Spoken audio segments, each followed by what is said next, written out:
Hi students, ప్రస్తుతం AP open school 10th class వరకు social studies నుంచి ఒక ఇంపార్టెంట్ క్వశ్చన్ ఇవ్వడం జరుగుతుంది. ఈ క్వశ్చన్ ప్రాక్టీస్ చేయండి. అవి మార్చి 16 నుంచి 10వ తరగతి పరీక్షలు నిర్వహించడం జరుగుతుంది. కాబట్టి సోషల్ స్టడీస్ నుంచి ఒక ఇంపార్టెంట్ క్వశ్చన్ మీకు పరిచయం చేస్తున్నాను. దీన్ని చదివి ప్రాక్టీస్ చేసి రాసుకోండి. ఇంకా వివరాల్లోకి వెళ్తే కనుక, how many important wings of UNO are there, what are they అనే క్వశ్చన్ ఇవ్వడం జరుగుతుంది. ఇక్కడ యుఎన్ఓ అంటే ఒక ఎబ్రివేషన్ ఫామ్. దీని యాక్రోనిమ్ కింద చెప్తాము. యుఎన్ఓ అంటే యునైటెడ్ నేషన్స్ ఆర్గనైజేషన్. దీని తెలుగులో ఐక్యరాజ్య సమితి అని చెప్తారు. ఇది 2వ ప్రపంచ యుద్ధానంతరము ఏర్పడిన ఇమీడియట్ ఫలితం అనమాట. ఇది తక్షణ ఫలితంగా ఐక్యరాజ్య సమితిని ఏర్పాటు చేయడం జరిగింది. మొదటి ప్రపంచ యుద్ధానంతరం నానాజాతి సమితిని ఏర్పాటు చేస్తే, నానాజాతి సమితి ఫెయిల్యూర్ వల్ల యుఎన్ఓ ఏర్పడిందనే చెప్పాలి. ఎందుకంటే నానాజాతి సమితిలో అనేక లోపాల వల్ల 2వ ప్రపంచ యుద్ధం మొదలైంది.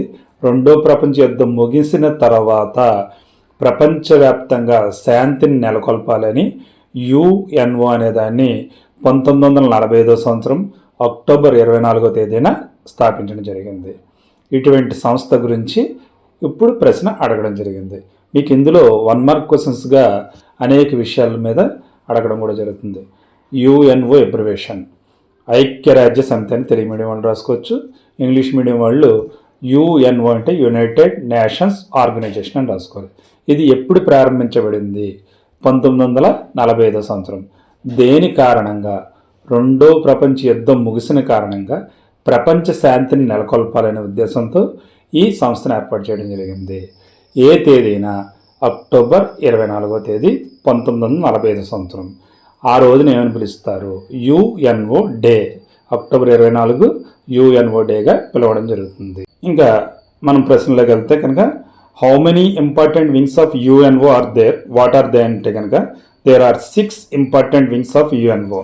There are general assembly, secretariat, security council, international court of justice, economic and cultural council, the trusteeship of council.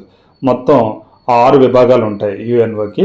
అందులో మొట్టమొదటిది జనరల్ అసెంబ్లీ, 2వది సెక్రటరియట్, 3వది సెక్యూరిటీ కౌన్సిల్, 4వది ఇంటర్నేషనల్ కోర్ట్ ఆఫ్ జస్టిస్, 5వది ఎకనామిక్ అండ్ కల్చరల్ కౌన్సిల్, 6వది the trusteeship council. ఈ 6టిని బాగా కంఠస్థం చేయండి. ఇందులో అంతర్జాతీయ న్యాయస్థానం అంటే 4th point, international court of justice, ఇది ఎక్కడ ఉందని కూడా ఒక ప్రశ్న అడగడం జరుగుతుంది.